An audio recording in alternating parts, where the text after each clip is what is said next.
Bonjour à tous, bonjour à toutes, je suis ravie de vous retrouver pour la première vidéo de ma chaîne.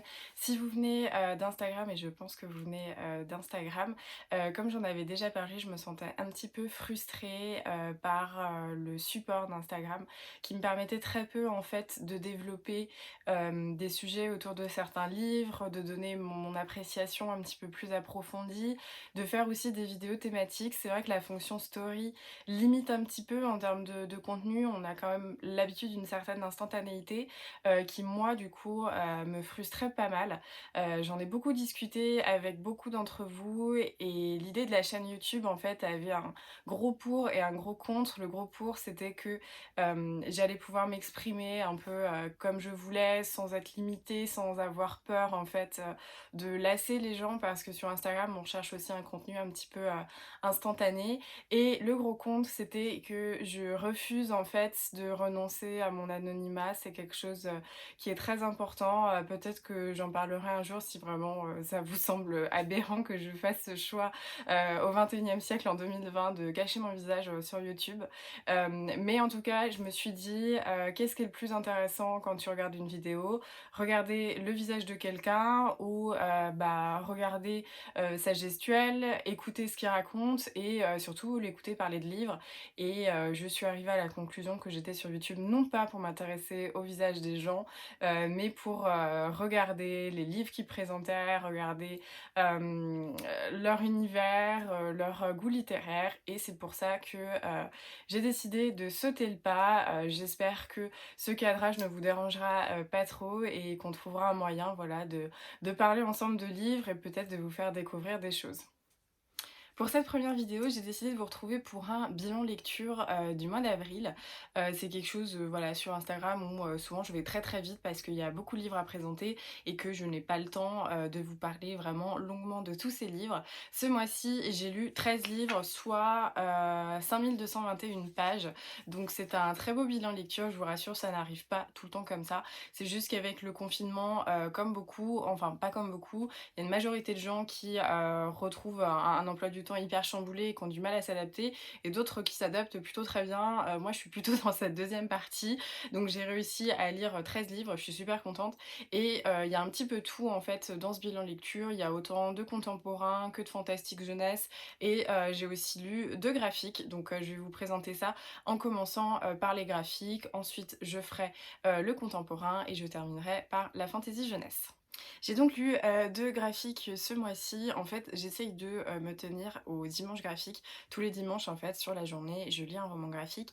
J'ai pas pu vraiment le faire sur le mois d'avril et en lire 4 parce que avec le confinement, j'avais plus du coup de romans graphiques. Donc pour moi, ça a été un petit peu plus compliqué et je les ai surtout gardés pour pouvoir les espacer sur le temps. Mais le premier que j'ai lu, c'est un manga, et je crois d'ailleurs que c'est le premier manga que j'ai lu. C'était L'homme sans talent de Tsuge aux éditions Atrabile. C'est un manga qui raconte quoi? Eh bien, il va raconter la vie d'un homme qui essaye toujours de se réinventer, mais dans des plans absolument foireux.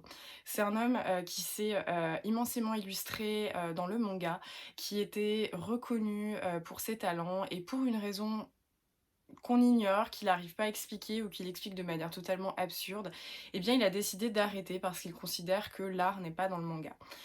Sauf que, ils gagnent plus d'argent, ils sont dans une extrême précarité avec sa femme et son enfant.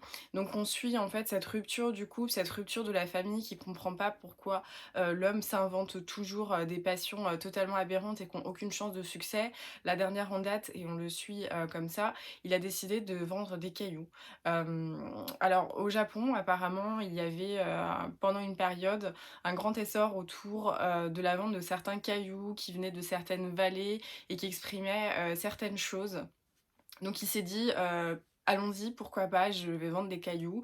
Sauf qu'il va dans la rivière près de chez lui, où il y a une espèce de petite rizière où les gens viennent et ils récupèrent les cailloux.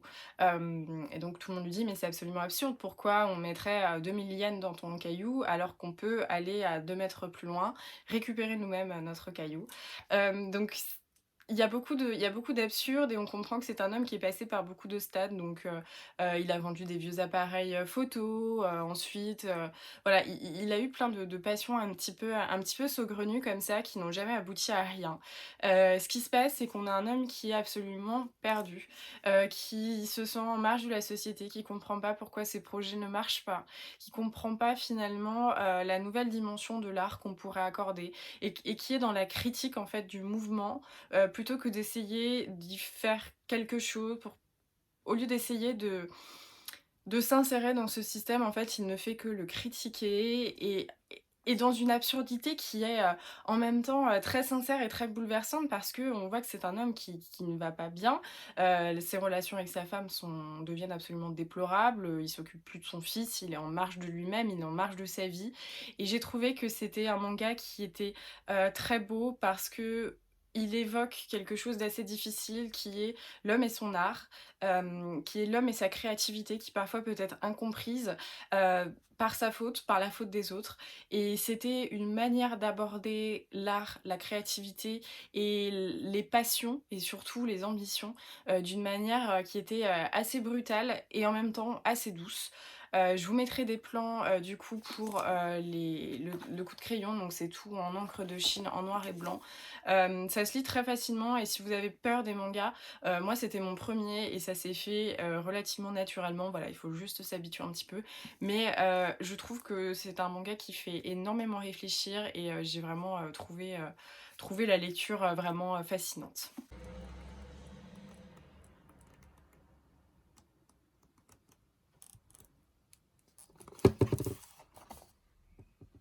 Le deuxième roman graphique que j'ai lu, c'était California Dreaming de Pénélope Bagieux aux éditions Gallimard, donc dans leur collection bande dessinée. Ça faisait très longtemps que j'avais envie de lire cette BD de Pénélope Bagieux, déjà parce que je voue un culte infini à Pénélope Bagieux. Je trouve que c'est un humain totalement incroyable, sorti de nulle part, qui a une conscience des choses avant-gardiste, qui est absolument visionnaire, qui a compris l'importance de parler des femmes très tôt et avant même toute la vibe de livres qu'on a pu avoir là-dessus. J'aime beaucoup sa culture, qui est autant une culture graphique que littéraire, que manga, que un petit peu tout. Et c'est quelqu'un de génial en fait, dont la créativité déborde et qui sort toujours des pépites. Je pense que vous devez la connaître notamment pour Les Culottés. En tout état de cause, California Dreaming, c'était une BD que j'avais très très envie de lire depuis longtemps. Elle a d'ailleurs été rééditée il y a peu. Je crois que la couverture a légèrement changé. Et en fait, on va suivre Elliot Cass. Elliot Cass, c'est qui? Eh bien, c'est la chanteuse de The Mamas and the Papas. Je pense que vous devez les connaître pour la chanson Dream a Little Dream of Me. Et donc, on suit Elliot Cass qui vit dans Brooklyn, je crois. Ou c'est pas Brooklyn, mais en tout cas, c'est un peu l'équivalent Brooklyn où il y a une grosse communauté juive qui a immigré et qui essaye en fait de gagner leur vie. Sa famille a un délit cachère et elle veut absolument pas faire ça. Elle a deux frères et sœurs donc une petite sœur et un petit frère. Et depuis qu'elle est toute petite, elle partage la passion de son père pour l'opéra, pour la musique, et elle a décidé qu'elle deviendrait chanteuse. La vie a fait qu'elle a eu une petite sœur et qu'elle a pas trop aimé le fait de devoir partager l'affection de ses parents, ce qui fait qu'elle a beaucoup mangé très tôt. Et donc Mama Cass, c'était cette femme impressionnante qui était très volumineuse, très pulpeuse, qui se faisait remarquer, qui riait très fort, qui faisait des blagues un peu grivoises, mais qui en même temps fascinait tout le monde.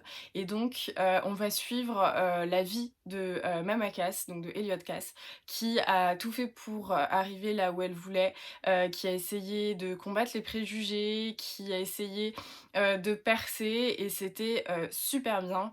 Je sais pas, voilà, si le sujet vous intéresse, ou moi c'est vrai que j'étais attirée parce que c'était Pénélope Bagieux et parce que c'était Elliot Cass, mais en tout cas c'est un super divertissement parce que on suit eh bien, l'essor de la musique à ce moment-là, avec l'arrivée des Beatles notamment, l'industrie musicale, comment ça se passait à cette époque, et j'ai trouvé que c'était vraiment passionnant, c'est drôle, c'est bien écrit, c'est beau, enfin voilà, c'était super. Et là encore, mais pareil, je vous mettrai, je pense, des petites images. Là encore, c'est tout en noir et blanc, au crayon de papier, et j'ai passé un super moment.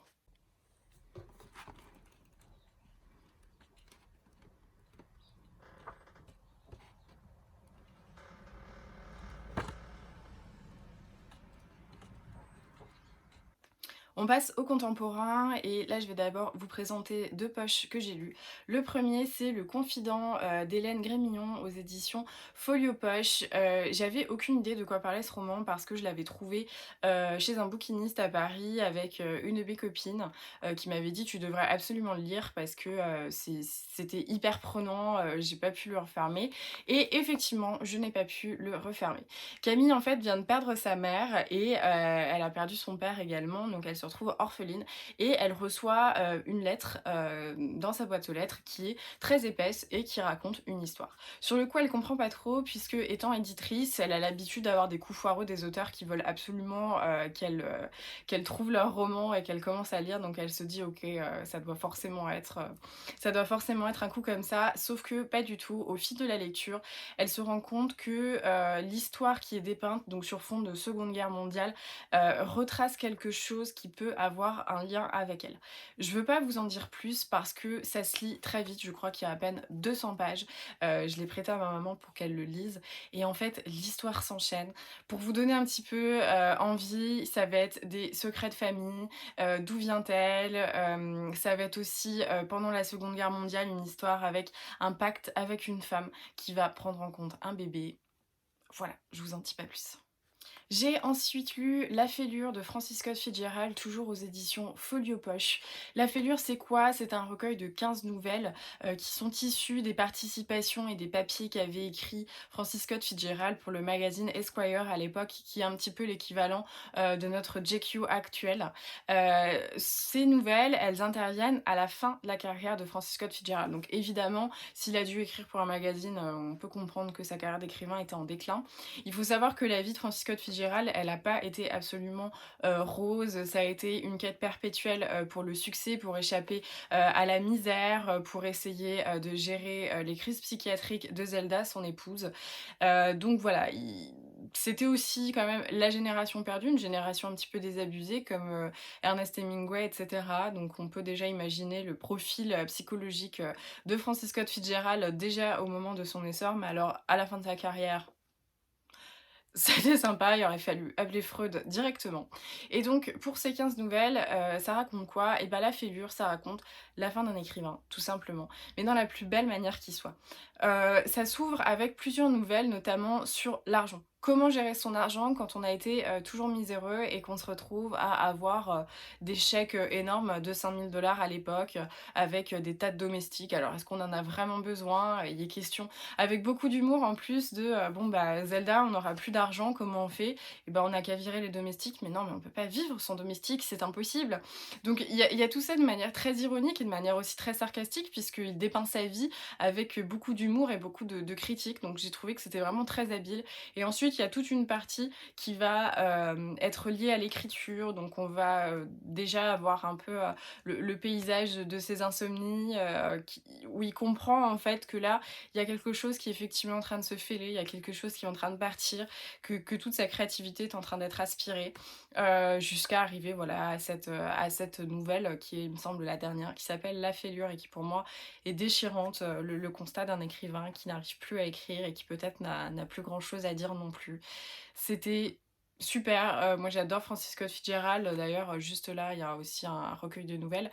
J'adore ce qu'il écrit, et en plus de ça, eh bien, il y a quand même beaucoup de ses romans qui sont édités en poche. Donc si vous avez envie de découvrir cet auteur, n'hésitez pas et peut-être qu'avec des nouvelles, ça vous donnera, envie, d'en savoir plus.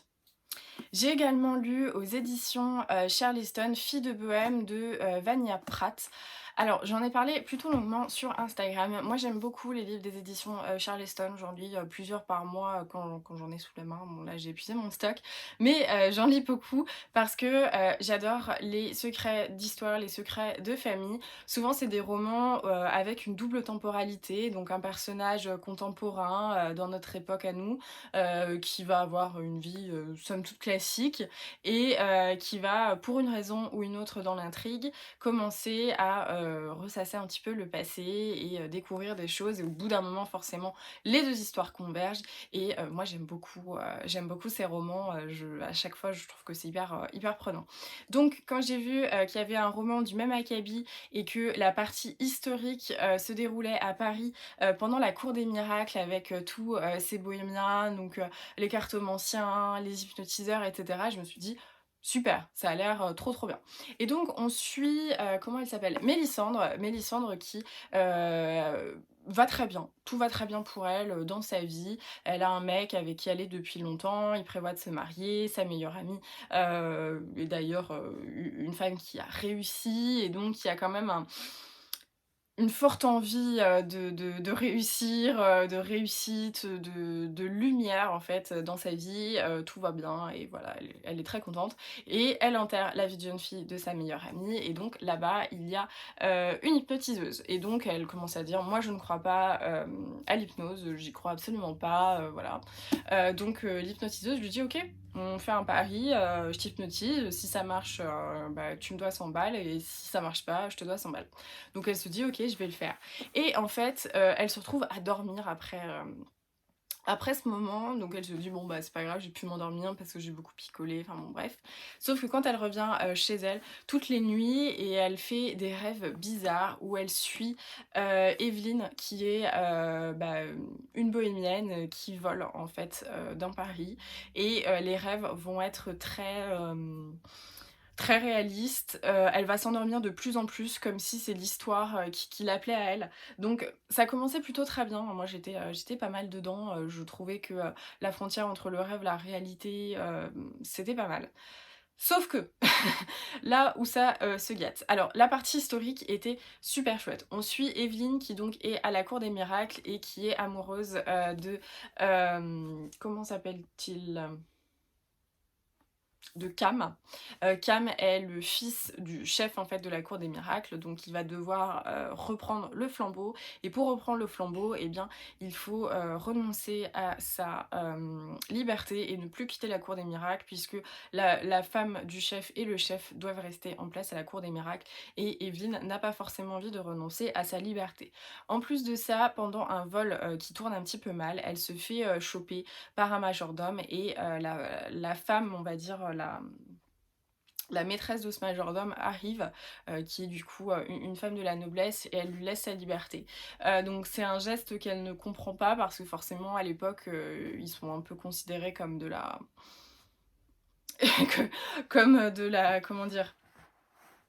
Bah, comme de la sous-population, comme des voleurs, comme des gens, qui sont pas dignes de confiance et pour autant, elle lui accorde cette faveur. Donc Evelyne va essayer de retrouver cette femme et elle va lui proposer, ses services en lui disant: «Je sens qu'il y a une connexion entre vous, moi j'ai très envie de lire et en plus de ça, vous vivez, dans la cour, on suppose un petit peu, qu'elle a fricoté avec le roi». Enfin bon voilà, c'est quand même un milieu avec beaucoup de langue de vipère et elle lui dit: «Je pourrais faire de l'espionnage pour vous, si vous le souhaitez». La noble accepte, pour une raison, c'est qu'elle veut qu'Evelyne retrouve, sa fille qu'elle avait eu en fait un enfant, illégitime à l'époque, qu'elle avait dû abandonner et donc un pacte, va se nouer entre les 2 femmes et c'est une belle histoire d'amitié. J'ai adoré cette histoire, qui se passe, pendant le Paris, du 19e siècle. C'était super parce qu'on découvre Montmartre d'une manière totalement différente. J'ai vraiment, apprécié ce moment. Par contre, l'histoire, contemporaine, c'était terrible. C'était franchement terrible. Il y a quelque chose en fait moi qui m'agace un petit peu, c'est que tous les romans partent du postulat: tout va très bien dans sa vie, mais il faut que tout foire d'un coup. Donc ça veut dire qu'une relation, qui est, posée avec quelqu'un avec qui on va se marier, avoir un poste à responsabilité pour lequel on a travaillé longtemps, on a fait des longues études, forcément, c'est toujours signe d'une vie qui dysfonctionne. Alors moi, c'est quelque chose, que j'apprécie pas forcément, enfin je comprends pas pourquoi il faudrait toujours, tout foutre en l'air alors que des gens ont des vies bien rangées, comme on peut expliquer. Visiblement, c'est une tare, pour une grosse partie de la littérature contemporaine, ce qui a le don un petit peu, de m'agacer. Passé, ce postulat, ce qui m'a vraiment un peu, agacée, c'est la tournure très développement personnel que le livre a pris. Moi je suis pas une grande fan, du développement personnel, un peu, roman de gare, comme ces romans, ta 1re, 2e vie commence quand tu comprends que tu n'en as qu'une. Je trouve, personnellement que c'est difficile de prodiguer des conseils de vie aussi facilement en disant: «Tiens, ça va pas dans ta vie, et bah, change tout et rends-toi compte qu'il y a des choses beaucoup plus importantes». Et là, c'était un petit peu ça, du jour au lendemain, elle devient, douée d'une sensibilité exacerbée, qui se rend compte de tous les malheurs du monde. Elle finit par aller voir un espèce de guérisseur un peu bouddhiste. Alors là, pour les clichés racistes, on a été servi parce que forcément le mec est un peu bouddhiste, donc il faut qu'il parle en disant 3 mots, toi être mal dans ta vie, c'est affligeant. Enfin moi je trouve que c'est choquant quand même de continuer d'entretenir, bah, ses préjugés et puis ses connotations racistes dans un roman. Et en plus de ça, et bah, c'était beaucoup trop évident, beaucoup trop niais. Voilà, donc c'est hyper dommage parce que, j'ai beaucoup aimé en fait cette période historique qui a été abordée, qui est plutôt rare d'ailleurs dans les romans, mais ça l'a pas fait, du tout. Et en plus de ça, je pense que ça ne le fera jamais avec cette autrice parce que à la fin, en fait, il y a une petite pub pour, son prochain roman. Et alors c'est pareil, mais c'est Mélissande qui se rend compte que, alors c'est pareil, c'est le mariage de sa meilleure amie, donc visiblement, bim, on remet le couvert. Et là, elle va rencontrer une tireuse de cartes et la vie de Mélissande va changer. Donc Mélissande, c'est le personnage principal ici. Sa vie a déjà changé du tout au tout. À la fin, forcément, elle est repartie avec un mec qui, lui, vit sans attache, etc., etc. Mais là, visiblement, c'était toujours pas la bonne. Donc je pense que moi, Evania Pratt, ça ne va pas le faire. En tout cas, ça ne l'a pas fait cette fois-ci. C'est dommage, mais je ne retenterai pas l'expérience. Toujours aux éditions Charleston cette fois-ci, j'ai lu Le Jardin de l'oubli de Clarisse Sabar et pour le coup c'était une bien meilleure lecture. Donc on retrouve en fait cette espèce de schéma habituel, donc une histoire contemporaine où on va suivre Faustine qui a largué son mec le jour de son mariage devant l'hôtel par vengeance parce que elle avait appris que le mec couchait avec sa cousine. Pas sa cousine à elle, la cousine de son fiancé. Donc voilà, elle a fait un gros scandale qui l'a un petit peu éloignée de sa famille. Tout le monde n'a pas compris ce qu'elle avait fait, pourquoi. En plus de ça, Faustine avait, encore une fois en aparté, la vie parfaite, un super boulot, un super appart, patati patata. Et bref, du coup, elle a tout envoyé valser et depuis, et bah, elle vit comme elle peut. Comme elle dit, elle a plus d'attache, elle a plus envie d'en avoir. Elle vit, elle travaille comme freelance dans un journal, dans un magazine. Et là, on l'envoie à Nice faire un article, voilà, double page sur les secrets de Nice, mais pas les secrets dont on parle, des secrets inavoués et faire quelque chose qui sort un petit peu des sentiers battus.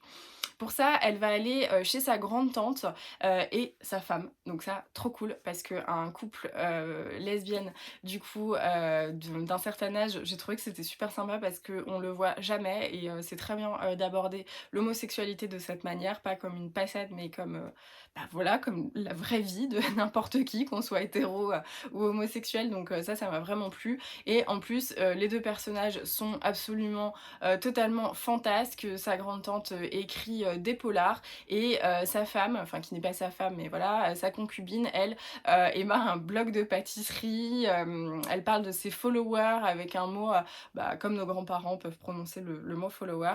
Et c'était vraiment hyper charmant dans cette petite maison à Nice. En plus, elles se battent, elles ont une association un petit peu clandestine pour aider justement les clandestins et les réfugiés. Donc c'était franchement génial. Et donc on suit pour l'autre temporalité Agathe, qui est une jeune fille qui travaille dans l'hôtel de ses parents et qui rêve d'une autre vie. Elle veut pas être campagnarde, elle rêve des belles robes, elle rêve de la culture, elle rêve de la littérature, elle rêve d'avoir une autre éducation et d'avoir un autre rang dans la société. Et pour ça, elle voue un culte secret aux cocottes, donc c'était ces femmes un peu de compagnie qui étaient un petit peu des escortes hein, pour le coup, mais en tout cas qui vivaient pour certaines de leur art, qui vivaient des vies incroyables avec des fêtes magnifiques et voilà, c'était super chouette d'avoir cet aspect belle époque à Nice parce que moi je lis souvent beaucoup la belle époque mais à Paris, donc là j'ai vraiment aimé le contexte, j'ai trouvé que c'était super sympa et évidemment les deux histoires sont un petit peu liées. On va se rendre compte qu'Agathe en fait, enfin Faustine va se rendre rendre compte que chez sa grande-tante, eh bien, il y a des photos et des tableaux, d'Agathe, notamment avec un petit bébé. Donc qui est ce petit bébé? Comment les 2 histoires vont se rencontrer. C'était franchement super, c'était un super roman, avec, un beau saut dans l'histoire, que j'ai apprécié avec des belles descriptions, avec aussi, des personnages féminins qui étaient forts en dehors des codes. C'est pareil, forcément il y a une romance, mais j'ai énormément apprécié, le traitement qu'a fait, Clarisse Abar sur cette romance. Tout n'est pas toujours obligé, de finir avec, 3 gamins et puis un mariage. Donc c'était super et franchement, je vous conseille ce livre parce que j'ai passé un excellent moment de lecture. On passe ensuite au livre d'Olivia de Lamberterie avec toutes mes sympathies aux éditions Stock. Ce roman, je vous en ai pas parlé en fait, en story parce que, j'ai fini ma lecture, la gorge nouée, j'étais vraiment bouleversée.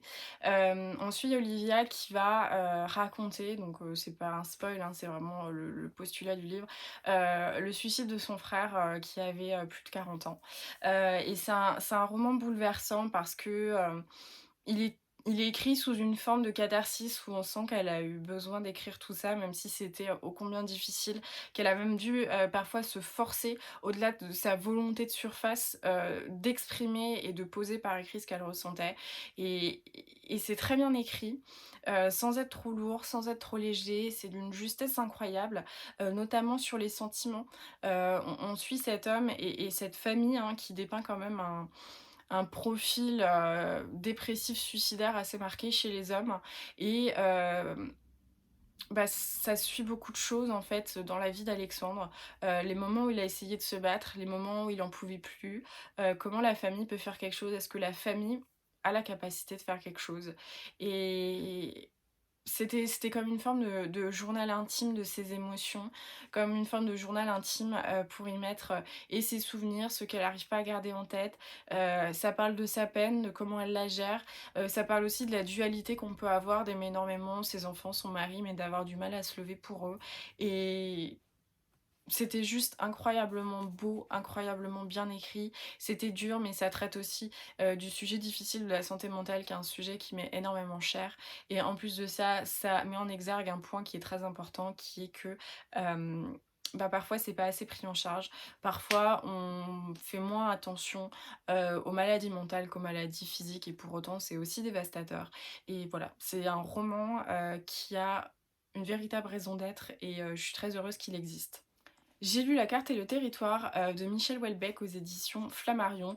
J'aime beaucoup, Houellebecq, c'est un de mes auteurs, favoris, notamment avec Bec BD. J'aime beaucoup leur ton sarcastique, l'ironie, dans leur, écriture et cette espèce de fatalité, en fait, de l'humain qu'ils cultivent, que j'aime beaucoup, qui est toujours un petit peu pitoyable, qui est toujours un petit peu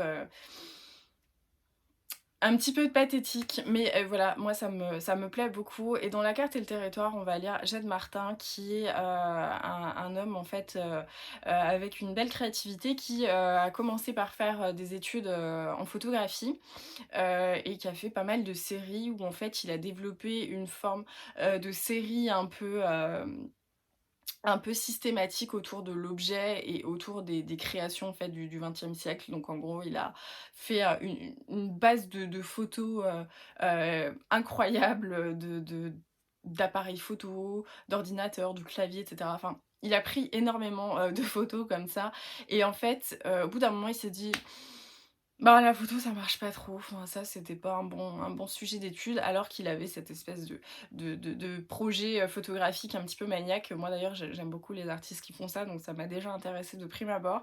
Mais, il va, ensuite, dupliquer, ce schéma un petit peu, obsessionnel, de l'artiste avec, des cartes Michelin. Ce qui va du coup, rencontrer un essor énorme et le faire connaître et vendre voilà des choses à des photos à des prix, incroyables. Donc il va vraiment rentrer sur le marché de l'art.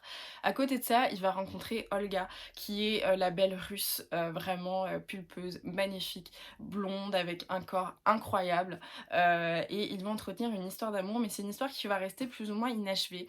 Et en fait, on se rend compte que, bah, il a une psychologie difficile, mais c'est vraiment sous-jacent, mais c'est intéressant et ça complexifie le personnage.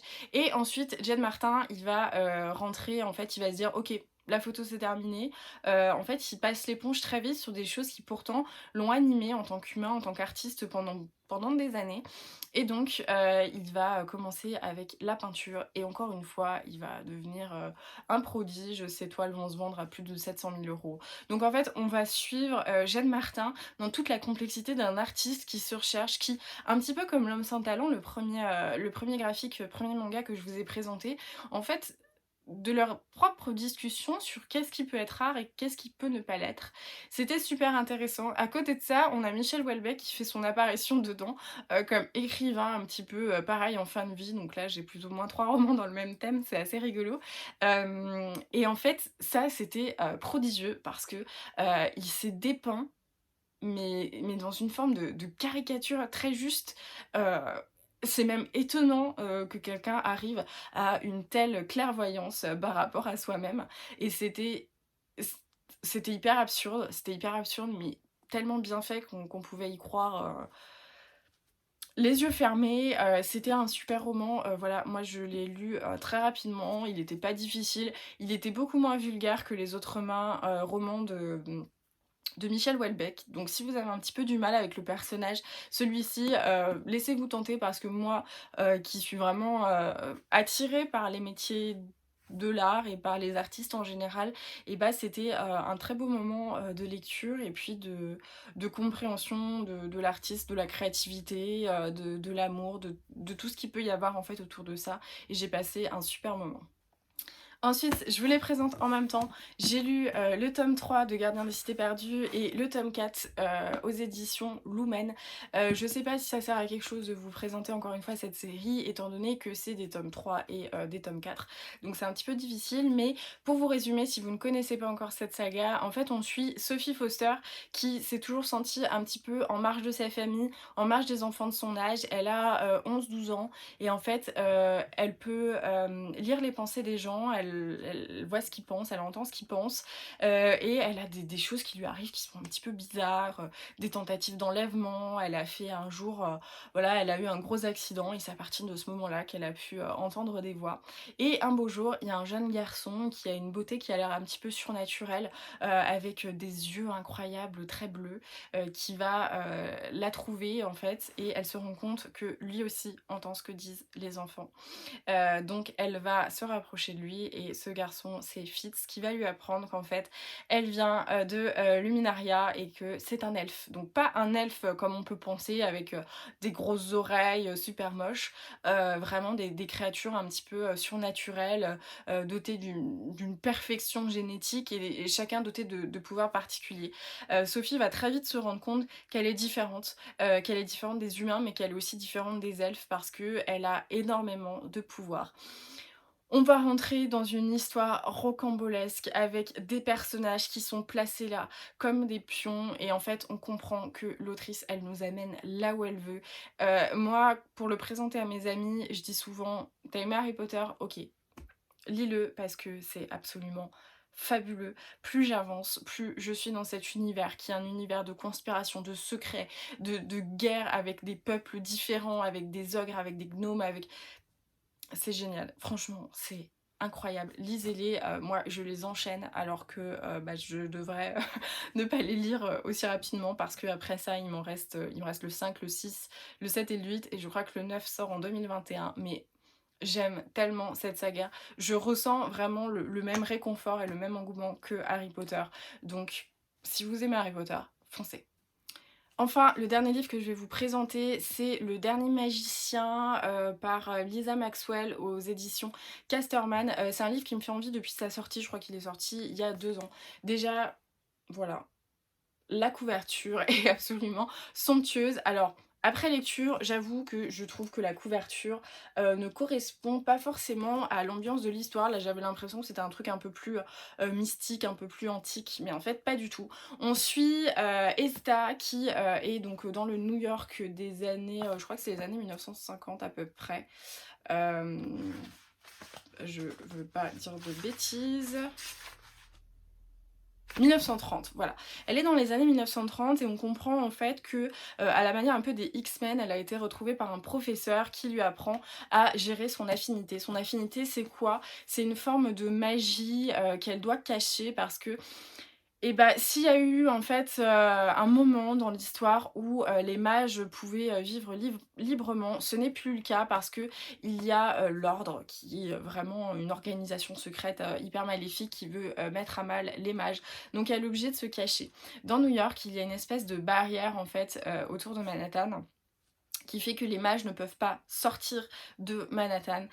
C'est une espèce de barrière, invisible, énergétique, et si le mage en fait, le dépasse, eh bien il est voué, à la mort, à une mort certaine, soit à perdre son affinité, mais s'il perd son affinité en fait, son âme va se perdre également, donc en gros, c'est la mort assurée.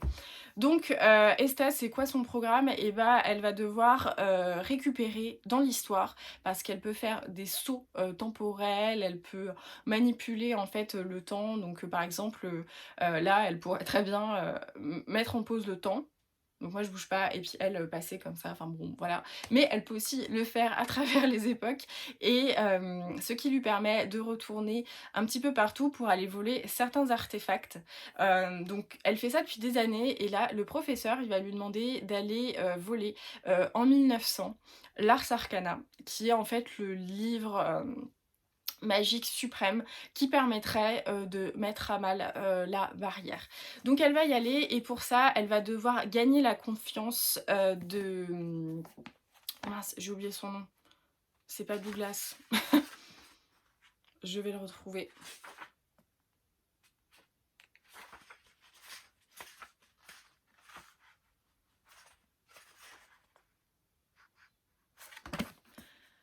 Elle va devoir retrouver la confiance, de Dolph, qui a en fait un espèce de gang. Donc on est dans le New York, du début du XXe siècle où il y a beaucoup de gangs et notamment, une grosse population, asiatique et j'étais super contente d'avoir, ce cadre en fait parce que c'est assez rare dans les romans de fantasy d'avoir, un décor, de gang avec, des civilisations, asiatiques. C'est vrai que ça arrive jamais, donc pour le coup j'ai trouvé que c'était très inventif, c'était très sympa et donc Dolph, lui, ça fait des années qu'il essaye, de retrouver, l'Ars Arcana parce qu'il veut évidemment, dans son époque, mettre à mal, la barrière et surtout combattre l'ordre.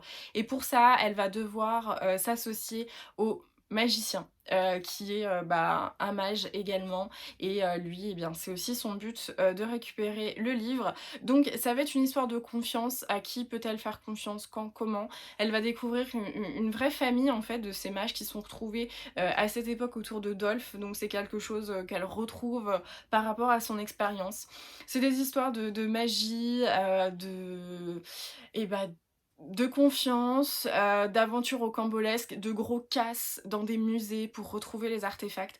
J'ai eu un petit peu du mal à rentrer dedans.